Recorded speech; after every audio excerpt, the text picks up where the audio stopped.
베드로전서 2장 4절로 10절, 신약성경 378에서 379페이지입니다. 제가 읽고 마지막 9절 10절 같이 읽도록 하겠습니다.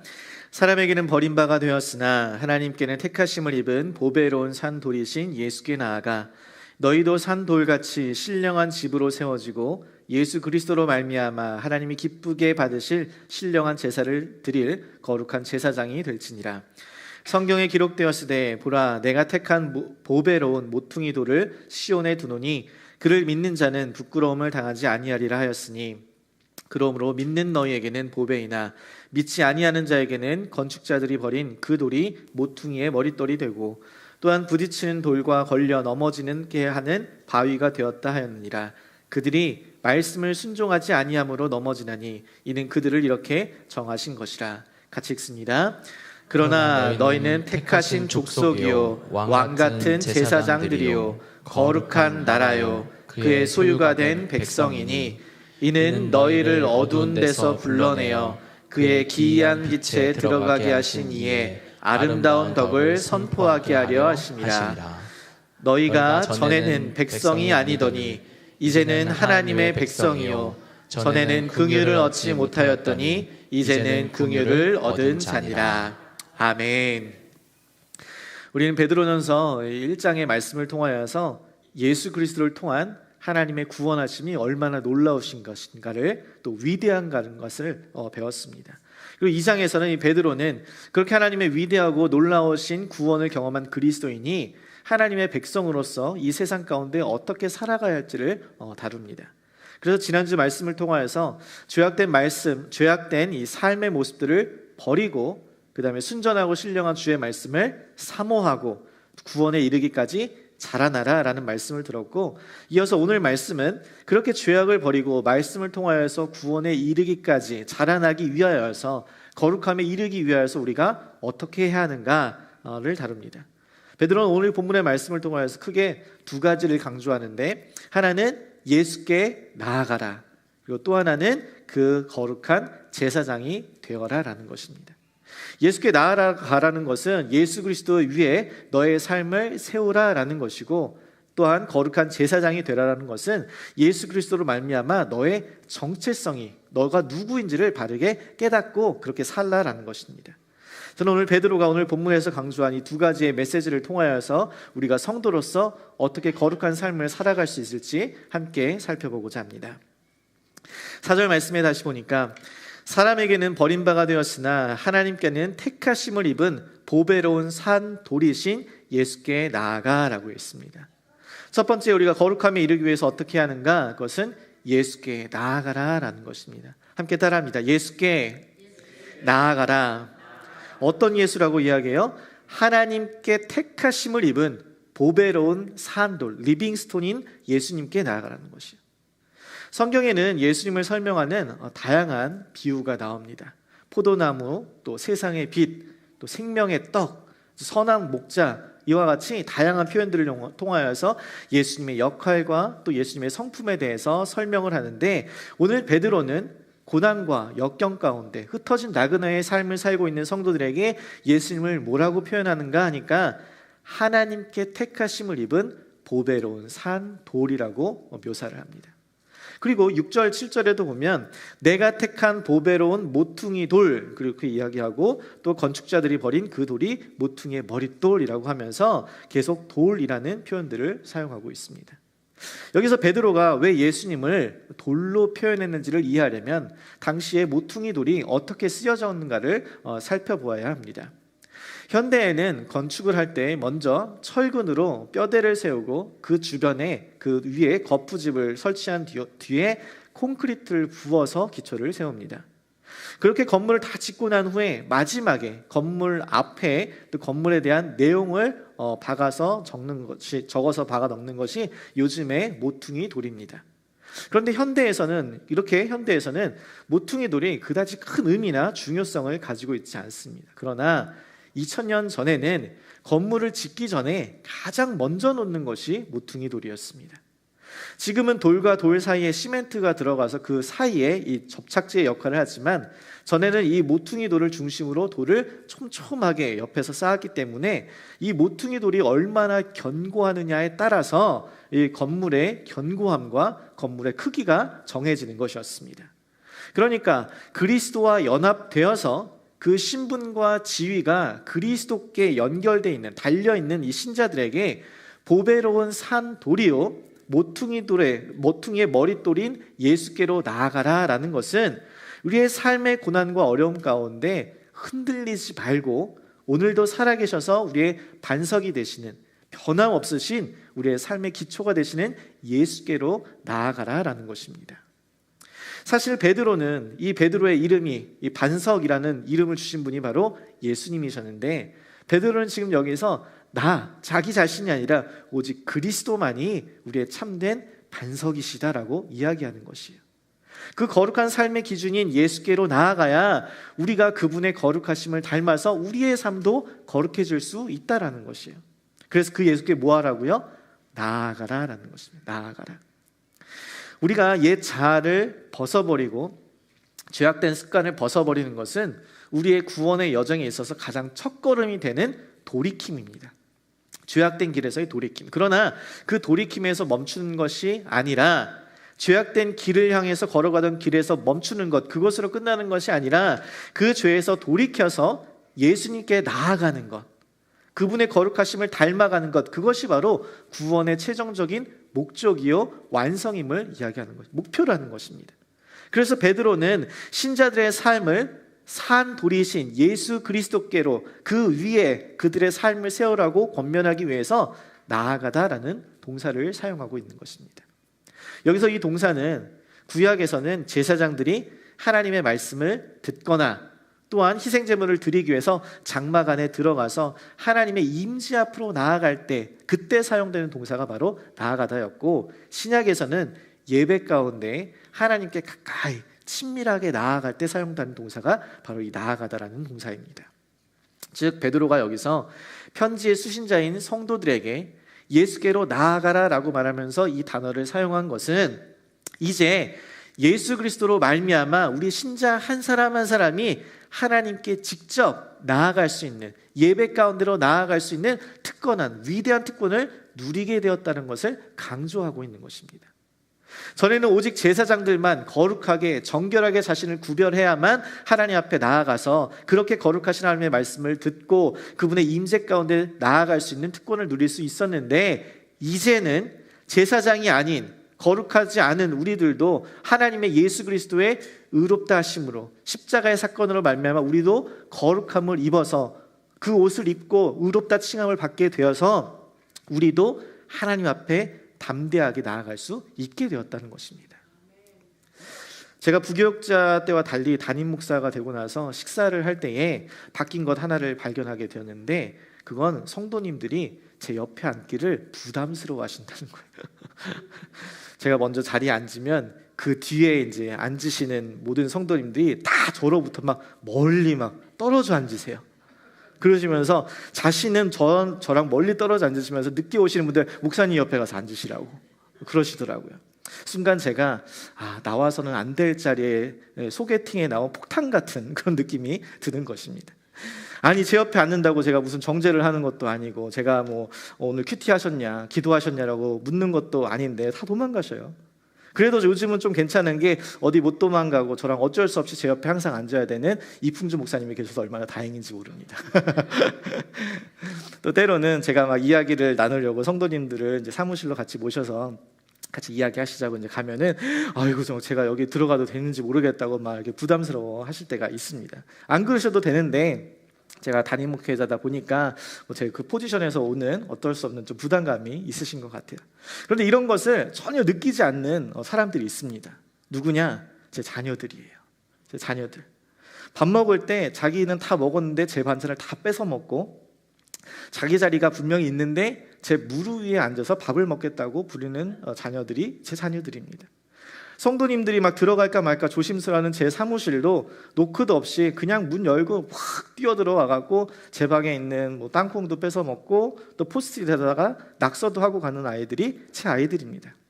근데 이 모습 속에서 저는 자녀의 됨의 특권이 무엇인지를 생각해 보게 되더라고요.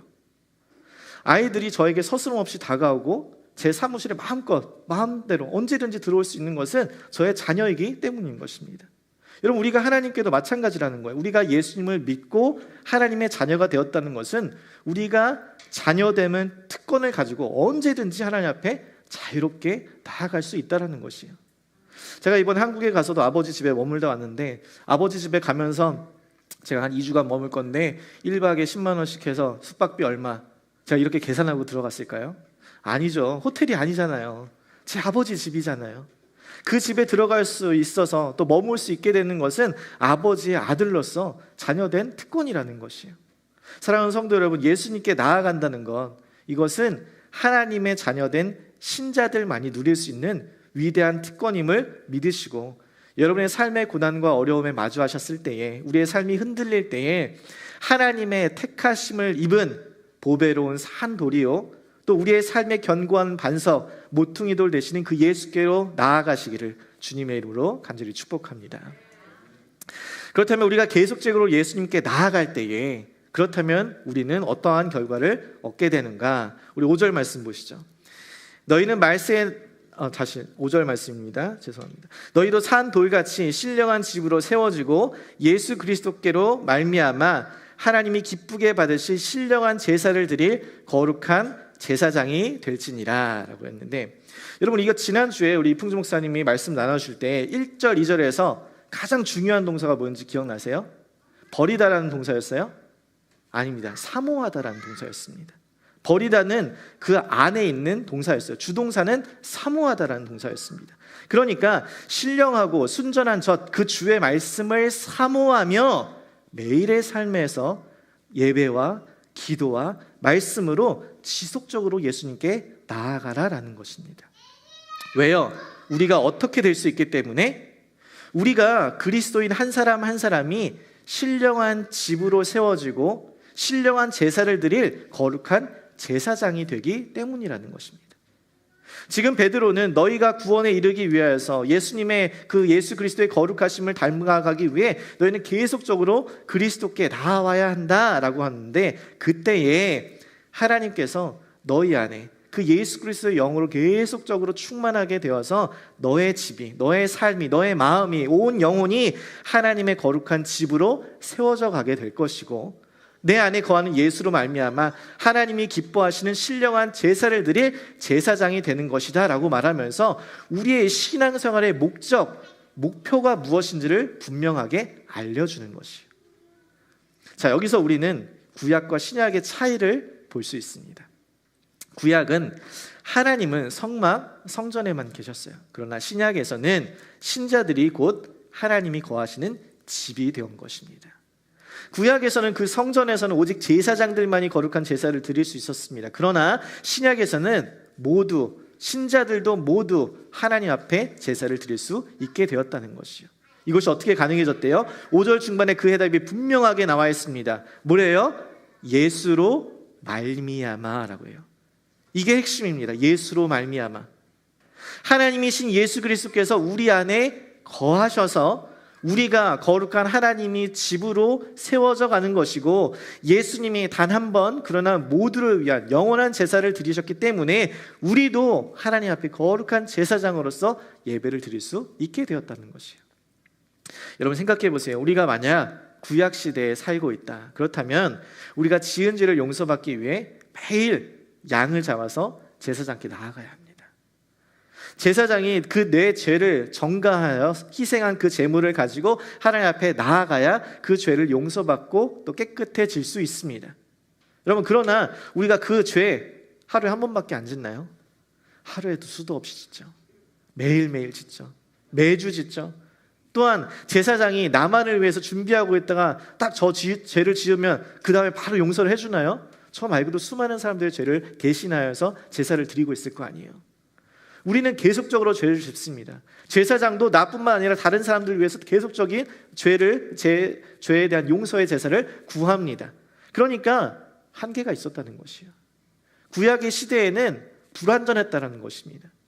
그러나 완전하신 제사장인 예수께서 완전하신 제사로 우리의 단 한 번 그 제사로 말미암아 우리의 과거와 현재와 미래의 모든 죄를 대속하여 주셨기 때문에 우리는 그 은혜의 보좌 앞에 언제든지 담대하게 나아갈 수 있게 되었고, 그분의 용서하심과 그분의 은혜를 언제든지 누릴 수 있게 되었다라는 것이 바로 오늘의 말씀인 것입니다. 그래서 6절 7절 말씀에 그 반대 이야기도 해줍니다. 성경이 기록되었을 때 보라, 내가 택한 보배로운 모퉁이 돌을 시온에 두노니 그를 믿는 자는 부끄러움을 당하지 아니하리라 하였으니, 그러므로 믿는 너희에게는 보배이나 믿지 아니하는 자에게는 건축자들이 버린 그 돌이 모퉁이의 머릿돌이 되고라고 이야기해요. 지금 우리의 삶을 하나님이 거하시는 신령한 집으로 세우고 거룩한 제사장이 되게 하신 그 예수 그리스도를 믿는 자와 믿지 않는 자를 지금 비교하여 대조하여 보여주는 것이요. 믿는 자는 어떻게 되냐? 부끄러움을 당하지 않는데요. 그들이 믿는 모퉁이 돌에 택함 받은 보배로운 지위를 공유받게 된다는 것입니다.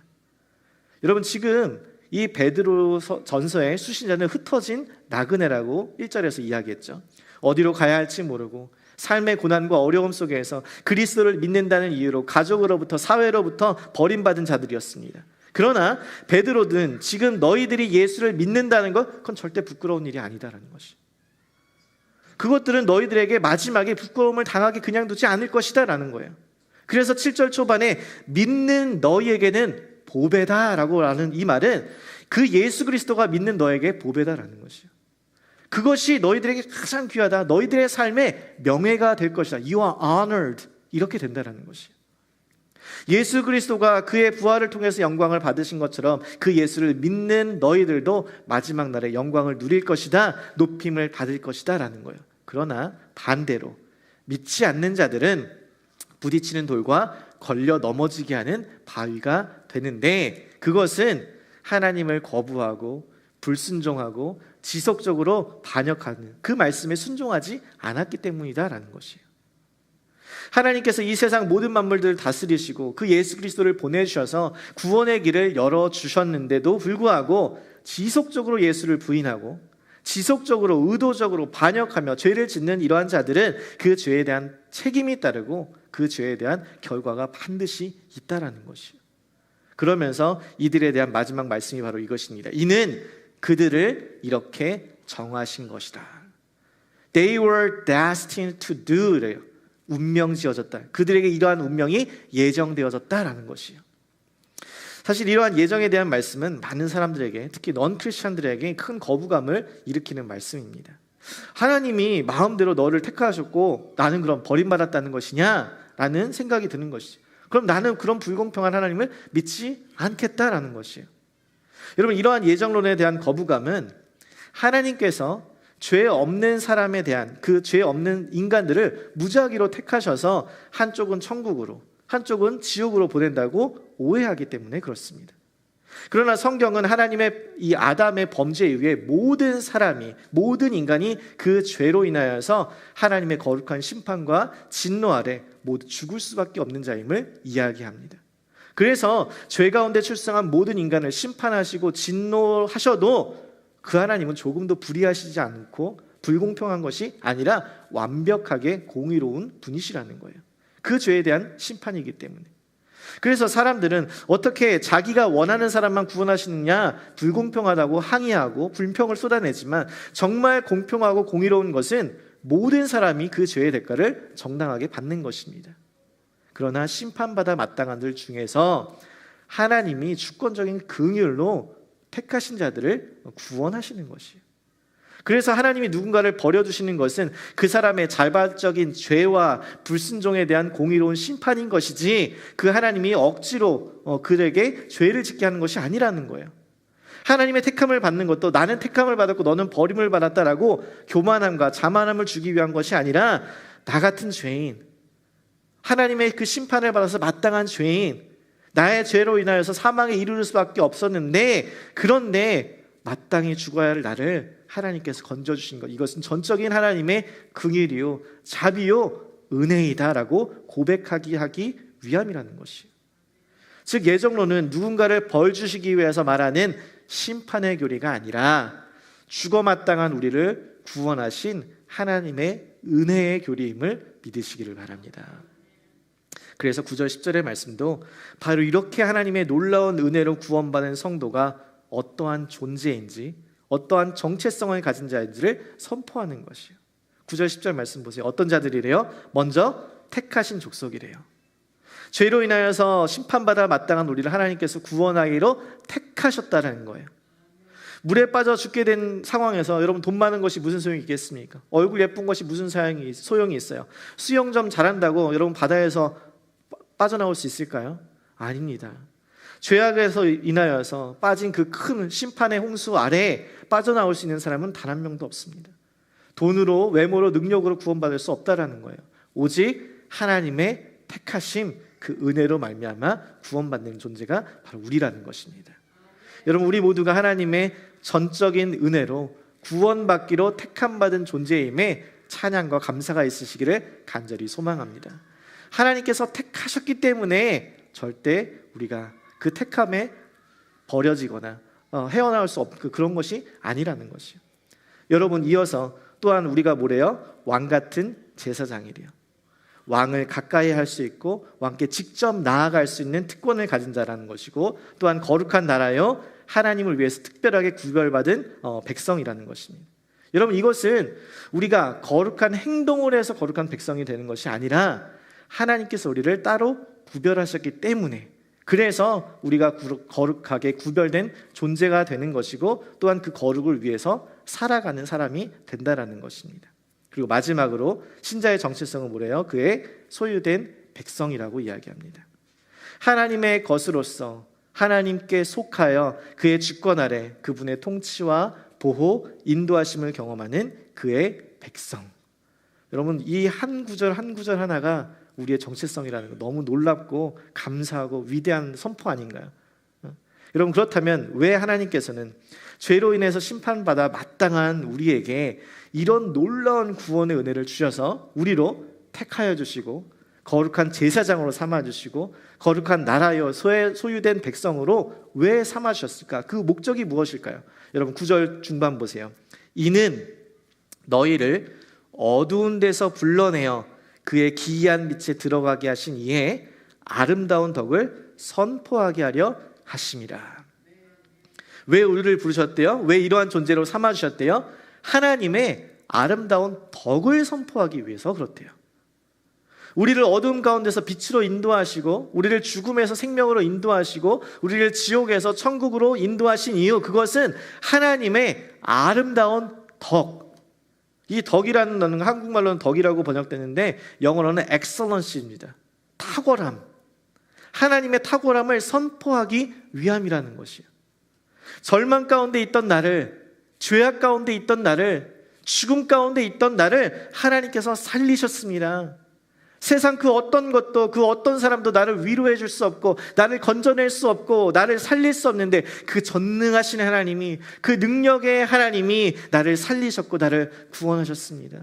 그래서 전에는 백성이 아니었는데 이제는 하나님의 백성이 되었고, 전에는 긍휼을 얻을 수 없는 자인데 이제는 긍휼을 얻은 자가 되었습니다 라고 말하는 것이죠. 이 놀라운 일을 행하신 하나님은 위대하십니다.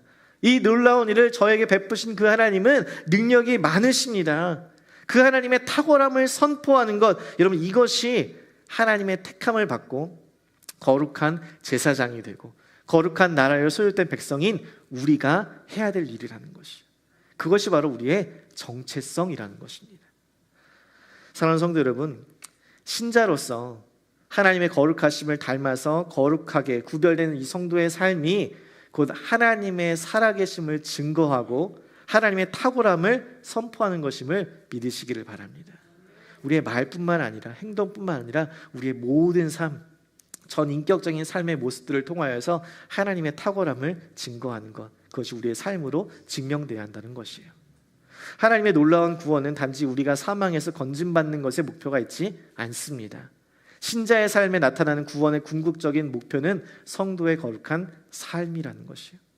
매일매일 우리의 삶의 기초가 되시는 사한돌이신 예수님께 내 삶을 고정하고 그분께 말씀으로, 기도로, 예배로 나아가서 그분으로 충만해지는 것이에요. 그래서 그 예수 그리스도로 충만한 나의 삶이 하나님의 거룩한 성전, 신령한 집으로 세워지고 신령한 제사를 드린 거룩한 제사장이 된다라는 것입니다. 여러분, 금요일 날 저녁 불금이라고, 세상은 불금이라고 얘기하면서 신나게 놀고 주말이 시작되는 날인데, 여러분 금요일 날 저녁에 이곳에 모여서 예배 드리는 건 피곤한 몸을 이끌고 쉽지 않죠. 세상 누구도 주목하지 않을 수 있습니다. 세상 누구도 관심 없을 수 있어요. 그런데 왜 우리가 예수께 나옵니까? 왜 예수께 나와서 매일매일 조금의 시간이라도 내 마음과 시간을, 정성을, 에너지를 구별하여서 드리나요? 왜요? 그 예수 그리스도를 닮아가며 그 예수 그리스도께 나아가서 그분과의 친밀한 교제를 통하여서 그분의 사랑을 누리기 위함인 줄 믿으시기를 바랍니다.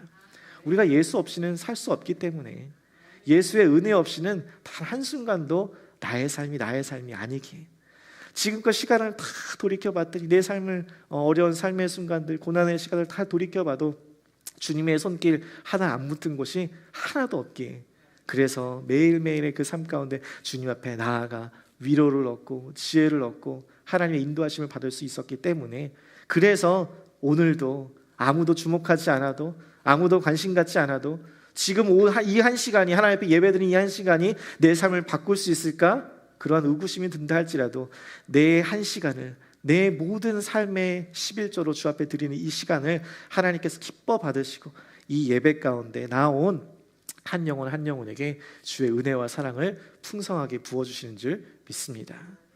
이 편지의 수신자들 여러분 생각해 보세요. 베드로는 흩어진 나그네의 삶을 살아가고 있는 성도들에게, 그리스도를 믿는다는 이유로 박해를 받고 고난 가운데 있는 성도들에게 그들이 누구인지, 하나님의 은혜가 얼마나 큰지, 그들의 삶이 그들의 누구인지를 정확하게 분명하게 이야기해 주면서 우리가 그분께 나아갈 때, 그분께 계속 예배하고 그분과 기도하며 그분 앞에, 말씀 앞에 엎드릴 때 그분으로 인하여서 우리의 삶이 어떻게 바뀌어가는지, 우리가 누구인지, 우리가 어떠한 삶으로 변화되었는지를 보여줌으로 말미암아 이 편지의 수신자들이 큰 힘과 위로를 얻었을 줄 믿습니다.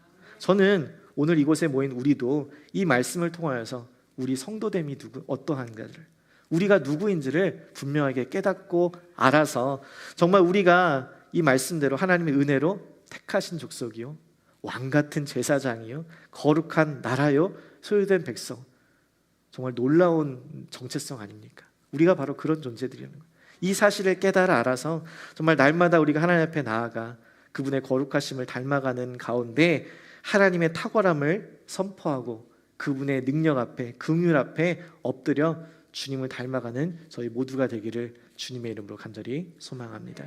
시간 함께 찬양하며 주 앞에 나아가도록 하겠습니다.